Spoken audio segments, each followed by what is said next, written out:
election ma free and fair ODM.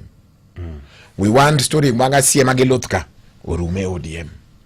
We want cartels mose bedo katimo deals ODM ka gi serikal madwa tere wakamoro karombe nyaka waket gi mabor.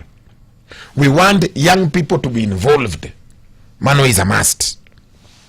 Manga dokawa ni bopangwa karombe, that will not happen. Mobilization mar voters mano be nyaka watim kaka jowa. Ngado penyo ni kweli waonge spokesman. Spokesman maroma ODM en secretary general. Ilonga ni Sifuna.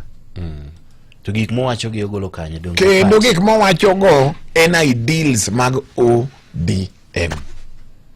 Ngeni nitie jok moko ma wigi wil ni ODM chungne ango. Gik ma Sifuna has been very consistent. Kada jakom kipenje ni to Sifuna ni o wacho gige koso wacho position mar party. Beni sio joka jakom wacho ni ok wacho gige. Jakom has been very very consistent ni Sifuna wacho position mar party. Okay. Ng'at moro be osepenja ni komia position e government. Ni be poda dhi wuoyo kama kosa de ling.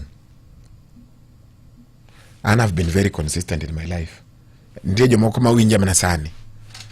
And what you see is what you get. CSA jowa mose bede serikal. Gima wadwa ni wakony jowa.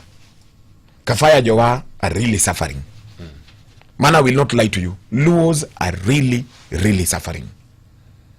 We have been marginalized for a long period. Magi moroko ayudo sani. Jowa busy madwaru wako kode mabecho gi wuche mabecho at the expense of the common man. Mano jok mawabo yuarego. Mano take that to any bank. Okibingi sani ngeni mamarwa tere